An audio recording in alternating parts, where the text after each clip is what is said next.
بسم الله الرحمن الرحيم. الحمد لله رب العالمين، والصلاة والسلام على سيد الأنبياء والمرسلين وعلى آله الطاهرين وأصحابه الأكرمين أجمعين.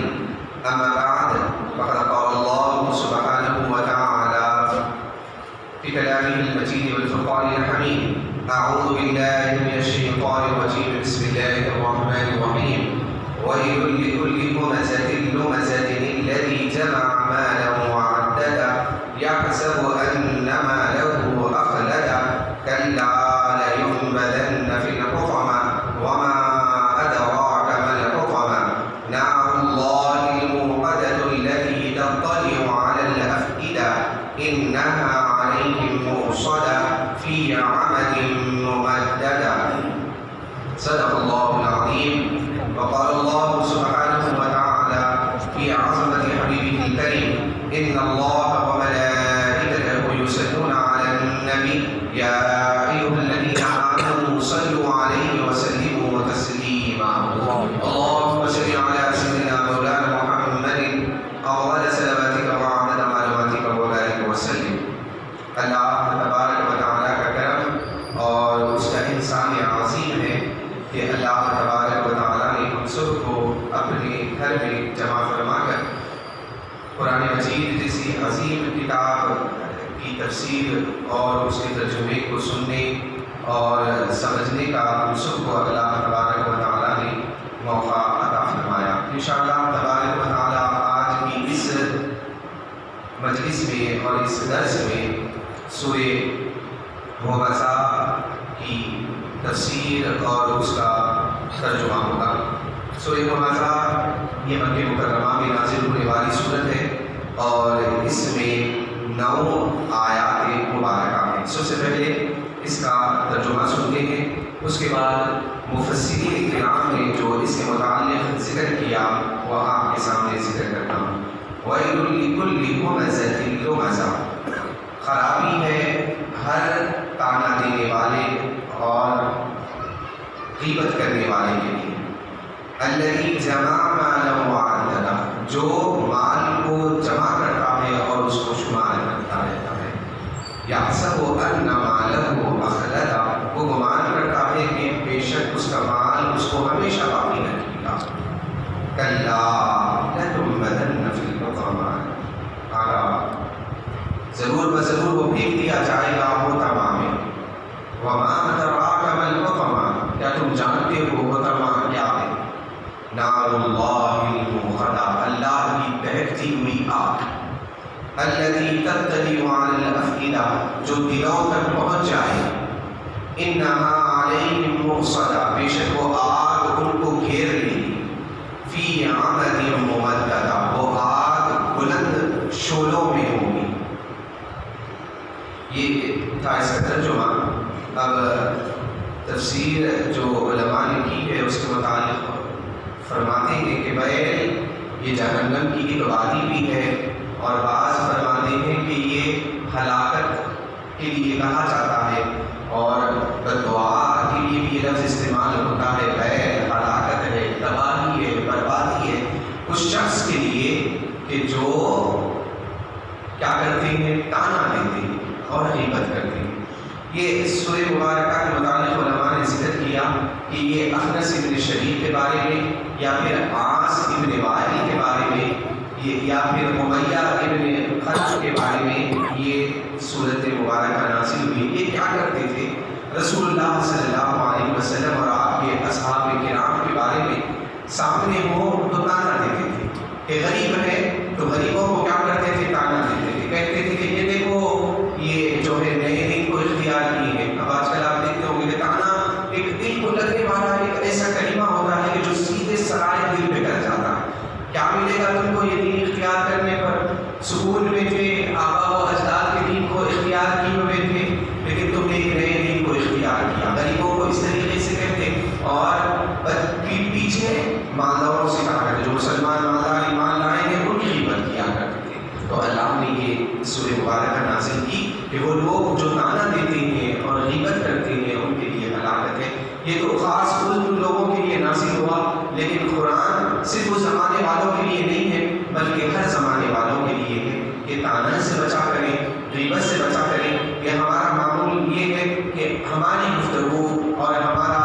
دوسرے سے ملاقات سوائے غیبت کے اور کچھ نہیں ہو رہا ہے. اس کے بارے میں غیبت، اس کے بارے میں غیبت، اس کے بارے میں غیبت. اللہ کے تبارک و تعالیٰ نے دوسری صورت میں ارشاد فرمایا ہے سورہ میں کہ ایحب احدکم ان یاکل لحم اخیہ میتا، کیا تم یہ چاہتے ہو کہ اپنے مردہ بھائی کا گوشت کھاؤ؟ ہر کس لیے پسند کرتے ہو. تو غیبت اتنا بڑا گناہ ہے کہ گویا کہ اپنے بھائی کے گوشت کھانے کے مماثل رسول اللہ صلی اللہ علیہ وسلم نے ذکر کیا.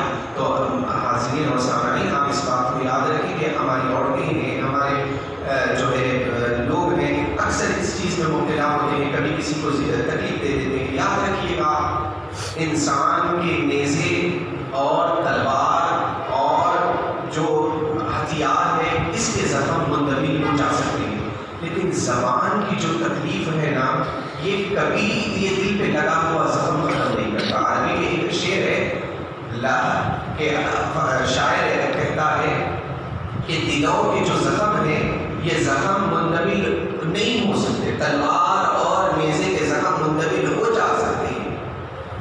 کہ شاعر کہتا ہے، اس کا مفہوم یہ ہے کہ لہت دیا ہو کہ جو تیر اور بھالے کے زخم ہیں یہ زخم جو ہے ختم ہو سکتے. آج ہمارے کل یہ ختم ہو گیا، لیکن دل کو اگر کسی نے تکلیف دی دی، کسی کو جو ہے تکلیف پہنچاتی، یہ بہت بڑی تکلیف ہوتی ہے. تو اسی لیے زبان کی حفاظت کیجیے گا. اللہ تبارک و تعالیٰ نے ارشاد فرمایا ما یلفظ من قول الا لدیہ رقیب عتید. جو زبان سے منہ نکال رہی ہے یہ نہ سمجھے کہ ایسے نکل رہا ہے، بلکہ اللہ اس پر بھی گرفت فرمانے والا. ایک ایک لفظ کی گرفت ہوگی. کبھی کیا کرتے ہیں کہ کسی کو کچھ بول دیا، کبھی کسی کو کچھ بول دیا، کبھی کسی کو کچھ بول دیا. گھروں کا معاملہ ہے کہ ساس ہے وہ بڑی ہے، وہ یہ سمجھتی ہے کہ میں جو چاہوں وہ کہہ دوں. نہیں، آپ ہیں تو آپ سامنے والی بہو ہے اس کا بھی خیال کیجیے گا، اس کی بھی عزت نفس ہے. آپ جو الفاظ من میں آئے وہ ہرگز نہ کہیں. بہو ہے وہ چھوٹی ہے اور کبھی بسا اوقات گفتگو اسی ہو جاتی ہے، ساس کے بارے میں جو کہہ دیا، جو من میں آیا وہ کہہ دیا. نہیں، احتیاط کرنی چاہیے عورتوں کو. اسی طریقے سے لوگ ہیں ان کو بھی چاہیے کہ ہر معاملے میں صبر اور سکون کا مظاہرہ کرنا چاہیے اور غیبت اور طعنہ سے بچنا چاہیے. طعنہ ایک ایسی بری چیز ہے کہ اگر انسان آپ اشارتاً کسی کو یہ کہہ دیا جائے کہ آپ جو اس کو محسوس ہو کہ اس میں کوئی چیز ہے، ہاں اگر کوئی واقعی کوئی عیب ہے اس کو تنہائی میں بلایا جائے اور اس کو بتایا جائے کہ بھائی یہ عیب ہے. میں امام صاحب مسجد کے ہیں اور کہیں پر امام، میں نے بھی بہت ساری مساجد میں امامت کی ہے، 7 یا 8 گھنٹے کی مساجد میں امامت کی نہیں کرتا، لیکن ہر جگہ کچھ نہ کچھ مسائل پیدا ہوئے ہیں. تو میں نے کہیں پر امام صاحب وغیرہ سے ملتے ہیں تو ان سے کہتا ہوں کہ دیکھیں ایسا ہوگا کہ اگر کوئی شخص آپ کو آ کر کچھ کہتا ہے تو آپ اس کو پازیٹیو لیجیے گا، مثبت لیجیے گا. اگر واقعی آپ میں کچھ غلطی ہے تو آپ میں سدھار پیدا ہوگا. یہ مسئلہ جو ہے آپ کو لوگوں کے پاس مشورے پر آپ کو پختہ اور جو ہے کامل شخص آپ کو بنانے کا. تو آپ ایسے کریں، کوئی نے کہا کہ مسئلہ غلطی ہے، آپ اس کو جو ہے مثبت لیجیے گا. تو اللہ اگر کسی کوئی نصیحت کرنی ہے تنہائی میں اس کو بولیے گا بھائی یہ آپ سے غلطی ہو رہی ہے، یہ میں سمجھتا ہوں بہتر یہ ہے آپ اس طریقے سے اگر کہہ دیں اور اس طریقے کا اگر معاملہ ہو جائے تو میری نظر میں یہ ہے کہ یہ بہتر ہو سکتا. اس طریقے کا مشورے انداز میں آپ کو غلطی کی سدھار کرنی چاہیے. اس کے بعد فرمایا کہ وہ شخص وہ ہوتا ہے الذی جمع مالا وعددا، کہ وہ شخص جو مال کو جمع کرتا ہے اور اس کو گننے لگتا ہے. یاد رکھیے گا مال کا جمع رہنا یہ گناہ نہیں ہے، لیکن مال کے حقوق ادا نہیں کرنا، نہ صدقہ نکال رہا ہے، نہ غریبوں کا خیال کر رہا ہے، نہ اس میں زکوٰۃ نکال رہا ہے، یہ بہت بڑی بری چیز ہے. یاد رکھیے کہ مال قارون کے پاس بھی تھا، مال فرعون کے پاس بھی تھا، بادشاہت تھی، سلطنت تھی، لیکن انہوں نے اپنی فطرت کے مطابق خدائی کا دعویٰ کر دیا اور یہ مال نے ہی ان کو لے ڈوبا. لیکن وہی مال اگر سلیمان علیہ السلام کے پاس تھا تو عاجزی تھی، انکساری تھی کہ چوٹی آئی، چوٹی اتنی بڑی حکومت اور بادشاہت کے مالک کہ کبھی جانوروں کی بھی گفتگو سمجھ رہے ہیں. اجنہ آپ کی خدمت میں ہیں، بیٹھے ہوئے ہیں سامنے، پورے جن آپ کے سامنے موجود ہیں، جانور کی گفتگو کو سمجھ رہے ہیں، چوٹی کی گفتگو کو سمجھ رہے ہیں، پرندے آپ کی خدمت میں، انسانوں پہ حکومت، جانوروں پہ حکومت، پرندوں پہ حکومت، سب پر حکومت ہے. قربان جائیں سلیمان علیہ السلام کی اس ادا پر کہ آپ کہتے ہیں رب اوزعنی یعنی ان اشکر نعمتک التی، مولا مجھ پر یہ احسان فرما دے کہ میں ہمیشہ تیرا شکر والا بندہ بن جاؤں. ہم ہے کہ اگر کچھ پیسہ مال آ گیا، کچھ جو ہے دکان لگا دی ہمارے ماتحت، کچھ لوگ ہوتے ہیں غرور اور تکبر میں مبتلا ہو جاتے ہیں. سلیمان علیہ السلام بادشاہ ہے لیکن عاجزی و انکساری کا، چونٹی کی بات سن رہے ہیں تو کہتے ہیں کہ چونٹی کی بات سن لی کہ کہیں چونٹی کہتی ہے کہ کہیں سلیمان اور اس کا لشکر مجھ کو خدل نہ دی، تو آپ شکر ادا کرتے ہیں مولا مجھ میں غرور پیدا نہ فرما اور میں ہمیشہ تیرا شکر کرنے والا بندہ بن جاؤں. یہ بات ہونی چاہیے. مال آئے، غرور اور تکبر. وہی عثمان غنی کے پاس مال آیا تو آپ رضی اللہ عنہ نے آج تک مدینے میں آپ کا اکاؤنٹ ہے جو غریبوں کے نام سے آپ کا پیسہ اور فنڈ جاری ہو رہا. 1400 سال گزر چکے ہیں عثمان غنی رضی اللہ عنہ کی وفات ہو کر. آپ اندازہ کریں کہ ابھی بھی لوگ غریب لوگوں کو استفادہ ہو رہا ہے. کبھی بیرے روما کا معاملہ آیا، عثمان غنی نے مال کو نچھاور کر دیا. کبھی آپ جیش اسرا کا معاملہ آیا، پیسے کو نچھاور کر دیا. پیسہ ہونا برا نہیں ہے لیکن پیسہ آنے کے بعد اسی میں کی محبت میں گرفتار ہو جانا. پیسہ ہے جی یہ ہاتھ کا میل ہے، اس کو بس پھینک دیا جائے. استعمال کی چیز ہے اس کو پھینک دیا جائے. بیت الخلا ہے وہاں پر آپ زندگی نہیں گزار کرتے. یہ جو استعمال کی چیز ہے، پیسہ استعمال کی چیز ہے. آپ کے پاس آیا، یہ آپ اللہ کی راہ میں لگا دیں. یہ آپ ہمارے لیے دنیا میں جو ہے بھی کما سکتے ہیں، اخروی کی زندگی بھی آپ اس سے سدھار سکتے ہیں. آپ نے اس کو خیر و خیرات کیا، آپ کا سامان آپ ہمارے لیے صدقہ ہوگا اور ہماری ہر پریشانی کو دور کرنے کا ذریعہ بنے گا. اللہ کے حبیب نے فرمایا انما الصدقۃ تطفئ البلیٰ. آپ صدقہ کرتے رہیں، آپ کی بلایات سے آپ محفوظ رہیں گے. ورنہ ہوگا کیا؟ اللہ فرماتا ہے یحسب ان مالہ اخلدا. کیا کسی نے یہ گمان کر رکھا ہے کہ اس کا مال اس کو ہمیشہ باقی رکھے گا؟ نہیں. 70 سال کی حکومت کے 70 سال کی زندگی کے لیے کروڑوں لگا رہے ہیں اور ہمیشہ کی زندگی کے لیے ہمارے پاس وقت نہیں ہے. لاکھوں کی بات اب ختم ہو گئی. لاکھ، 1، 2 لاکھ، 10 لاکھ، 15 لاکھ نہیں. اب آج کل کروڑوں میں گنتی ہو رہی. کروڑوں لگا رہے ہیں. 50-60 سالہ زندگی کے لیے ہمیشہ کی زندگی کی ہمارے پاس فکر نہیں ہے اور ہمیشہ اس کو کاؤنٹ کر رہے ہیں کتنا ہوگا، کیا ہوگا. یہ سمجھ رہے ہیں کہ ہمیشہ باقی رہے گا؟ نہیں، ہمیشہ باقی نہیں رہے گا. ہمیشہ باقی رہے گا وہ مال باقی رہے گا جس کو ہم نے خرچ کر دیا. ما ينفد عند الله وما عند الله ما ينفد عنده وما عند الله. اللہ فرماتا ہے جو تمہارے پاس ہے ختم ہوگا، جو اللہ کے ہاں تم نے بھیجا ہے وہ باقی رہنے والا ہے. ورنہ ہوگا کیا؟ جہنم میں جو ہے اللہ تبارک و تعالیٰ یہ سونا ہے، یہ چاندی ہے جو ہم نے جمع کیا، اس پہ زکوٰۃ نہیں نکالی، غریبوں کا خیال نہیں کیا. اللہ فرماتا ہے یوم یحمى علیہا فی نار جہنم فتکویٰ بہا جباہہم وجنوبہم وظہورہم ھذا ما کنزتم لانفسکم فذوقوا ما کنتم تکنزون. یہ سونا جمع کیا، چاندی جمع کی، پیسے جمع کی، پورے آگ میں ڈالے جائیں گے. اس کے بعد پیشانیوں پر، پیٹھ پر اس کی آگ کے چکے دیے جائیں گے اور کہیں گے کہ یہ تمہارا سونا ہے، چکو اس کا مزہ، چکو اس کا مزہ. تو اللہ مال اگر ہے خیر و خیرات کیجیے گا، اس کو اللہ کی راہ میں استعمال کیجیے گا. فرماتا ہے کلا لیمنن فی الحطمہ. سنو یہ تو ضرور بضرور حطمہ میں پھینک دیا جائے گا. انسان پھینک دیے جائیں گے اور مال کو پھینک دیا جائے گا. وما ادراک ما الحطمہ. حطمہ جہنم کی ایک وادی کا نام ہے، ایک ٹھکانے کا نام ہے. رسول اللہ صلی اللہ علیہ وسلم کی حدیث پاک اس کی تفسیر کرتے ہوئے مفسرین نے ذکر کیا کہ جہنم میں آگ ایسی ہے 1000 سال اس کو دہکایا گیا تو وہ لال ہو گئی.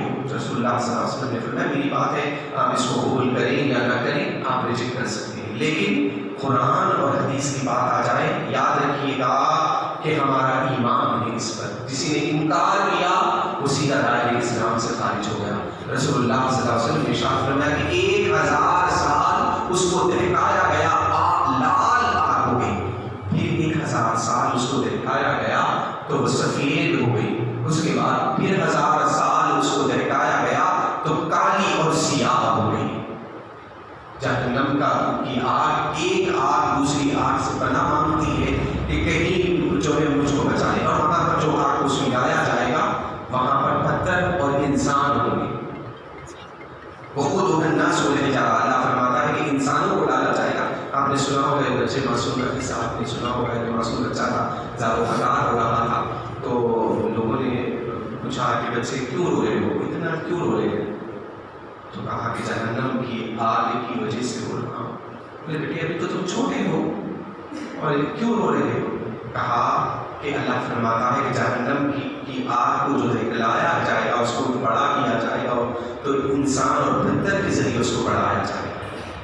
بولے بیٹے پیچھے تم تو ابھی چھوٹے ہو، تم کو کس بات کا ڈرنا؟ تو کہا کہ میری ماں کو میں دیکھتا ہوں پہلے جو ہے لکڑی کے چولہے ہوا کرتے تھے کہ بڑی لکڑیاں اگر آگ نہ پکڑے تو اس میں چھوٹی چھوٹی لکڑیاں لگا دی جاتی تھی، تو میں یہ ڈرتا ہوں کہ مولا کہ جب بڑی آگ بڑے انسانوں کو آگ نہ لگے تو چھوٹے بچے کو لگا کر ان کی آگ کو نہ بھڑکا دیا جائے، اسی خوف میں رو رہا ہوں۔ یہ بچے تھے ہمارے پہلے اسلاف کے، یہ معصوم بچے تھے جن کو آگ کا یہ فکر تھی ان کی، یہ تربیت تھی ان کی۔ فرمایا نار اللہ الموقدہ، دہتی ہوئی آگ ہے، التی تتبع علی الافئدہ، اللہ اکبر، آگ جو دہکے گی نا کہ جلتے جلتے اس کے دل تک پہنچ جائے گی، دل جو ہے کباب کی طرح ہو جائے گا، مفسرین فرماتے ہیں بالکل کالا اور سیاہ ہو جائے گا، اور دہکتے دہکتے وہ کالا ہو جائے گا۔ یہ آگ اس کے دل تک پہنچ جائے گی۔ دل کو خاص طور پر اس لیے ذکر کیا، کفر کی جگہ، مال کی محبت کی جگہ، انسان کی شہرت کی جگہ، سب اس کا قلب میں ہوتی ہے۔ میں یہاں پہ بیٹھا ہوں لیکن میری تمنا یہ ہے کہ مجھ کو بابا ہو جائے، میری تفسیر کی بابا ہو جائے۔ اللہ اس قلب کو آگ لگا دے۔ ہمارا منشا اگر پیسے خرچ کرنا ہو اور دل میں یہ ارادہ ہو کہ لوگ مجھے جواب کہیں، جہاتم کہیں، مجھے سخی کہیں، یاد رکھیے گا آگ پہنچے گی تو جب دل تک پہنچے گی دل کو بھی جلا دے گی، دل کی اس دہکتی ہوئی آگ میں جل جائے گا۔ اس کے بعد جو ذکر کیا تو آیت میں رونگیں کھڑے کر دینے والے، میں اور آپ کتنی مرتبہ اس سورے کو سنے ہوں گے لیکن اثر انداز بات نہیں ہوتی ہمارے اوپر۔ اللہ فرماتا ہے انہا علیہم مؤصدہ، پھر وہ آگ ان پر بند کر دی جائے گی۔ ایک مکان میں آپ کہیں پر بھی کوئی روشن دان اور جو ہے کھڑکیاں نہیں ہے، کوئی وہاں سے نکلنے کی جگہ نہیں ہے، اس میں انسان کو بند کر دیا گیا سمجھے، اور اس کو پھر بند کر دیا گیا کھوٹی کے ساتھ۔ آپ اندازہ کریں کس طریقے سے اس کا معاملہ ہوگا۔ انسان کو بھی جہنم میں جب ڈال دیا جائے گا پھر اندر سے بند کر دیا جائے گا، جو جلتا رہے مرتا رہے، زندہ کیا جائے گا پھر مارا جائے گا، پھر زندہ کیا جائے گا پھر مارا جائے گا، ہمیشہ ہمیشہ ہمیشہ وہ جہنم میں رہے گا۔ فی عامد ممددہ، یہ بلند و بالا شعلے ہوں گے، بلند و بالا شعلے ہوں گے۔ میں نے اس سے پہلے آپ سے ذکر کیا کہ جہنم کی جو آگ ہوگی ہے 70 بار اس کو دھویا گیا، پھر اس کے بعد دنیا میں اس کو اتارا گیا۔ کسی میں قدرت نہیں ہے، بڑا سا بڑا پہلوان ہوگا، طاقتور ہوگا، بڑی بڑی بڑی اس کو بولے ذرا سا آگ سنگار ہے، آپ یہاں پر 5 منٹ یا 2 منٹ یا 1 منٹ ہی اس کو رکھ لیں، طاقت کس لیے ہو سکی؟ کوئی کہا پہلی میں اتنی اچھی باڈی ہے، میں نے جو ہے بڑی محنت سے اس کو بنایا ہے، پاؤڈر کھائے ہیں، فلاں گیا دن رات میں نے ورک آؤٹ کیا ہے، محنت کی ہے، اس کے بعد یہ جسم اور اس پہ بھی اگر ایک آگ چنگاری اگر لگ جائے تو وہ برداشت کی قوت اور طاقت نہیں ہے، تو شعلے مارتے ہوئے اللہ فرماتا ہے ہمارا ایمان اور عقیدہ ہے۔ اللہ نے جب کسی کو فرمایا اتنی بڑی آگ ہوگی، بلند و بالا ایمان کہتے ہیں، آپ کہتے ہو عربی میں آپ سنا ہوگا کہ بلند و بالا عمارتوں کو عمارت کہا جاتا ہے، آپ کسی سنا ہوگا کہ الصلاۃ عماد کی بنیاد ہے اور جو بڑی عمارت ہے نماز، تو ایسے ہی یہ ایمان عمل بھی اسی سے ہے، بلند ہوگی، وہ شعلے مارتے ہوئے ہوں گے، اتنی بلند و بالا وہ شعلے ہوں گے۔ اللہ اپنے حفظ و امان میں رکھے۔ یہ قرآن پاک کی صورتیں ہیں، اس کو سنیے، اس کو یاد کیجیے گا، یہ چھوٹے چھوٹے سورے ہیں، اس کو آپ پڑھیے گا، اس کو نماز میں جب پڑھیے گا تو اپنی ذہن میں بھی ریئلائز کیجیے گا، اس کو ذہن میں لائیے گا، یہ قرآن یاد رکھیے گا، یہ قرآن ہماری ہدایت کے لیے ہے، ہمارے نفع کے لیے اتاری گئی ہے، یہ صرف جو ہے رکھنے کی کتاب نہیں ہے، اس کو پڑھیے گا۔ جب جب آپ پڑھیے، میں ہوں، آپ ہے، نفس ہوتا ہے، شیطان ہوتا ہے، یہ کیا کرتا ہے دنیا میں جب چاہتے ہیں، یہاں تک آپ کو یہ کیفیت رہتی ہے، صحابہ کی بھی تھی، صحابہ فرماتے ہیں یا رسول اللہ جب آپ کی مجلس میں رہتے ہیں فکر یہ ہوتی ہے کہ دنیا چھوڑ دے اور اب بس اللہ اللہ کریں، لیکن آپ کی مجلس سے جب ہم الگ ہوتے ہیں تو کیا ہوتا ہے کہ دنیا غالب آ جاتی ہے، نفس غالب آ جاتا ہے۔ رسول اللہ صلی اللہ علیہ وسلم نے فرمایا کہ اگر تم جو حالت سے یہاں ہو باہر بھی رہو گے تو فرشتے تم پہ نشر کریں گے، تو کیفیت ہوتی ہے، تو شیطان بھٹکاتا ہے، نفس بھٹکاتا ہے۔ یہ قرآن پاک اگر اس کا مقصد میں نے اسی لیے آپ کے سامنے کیا کہ چھوٹے چھوٹے سورے ہیں، اس کو آپ ہم میں سے اکثر یاد کیے ہوں گے، اگر نہیں یاد کیے تو اس کو یاد کیجیے. اب آئندہ سے اس کا الگ طرح ہو سکتا ہے یہ سورے تو آپ کو کم سے کم الگ طرح سے یاد ہوں گے، کوشش کیجیے گا یاد کرنے کی. اور یہ ترجمہ صاحب نے یہ کہا تھا، آپ کو کہیں پہ شک ہے تو مجھ سے کبھی پوچھ لیجیے گا کہ صاحب اس کا ترجمہ آپ نے کیا کیا تھا. اگر نہیں تو ان ایوری لینگویج قرآن کا ٹرانسلیشن اویلیبل ہے آپ کے پاس.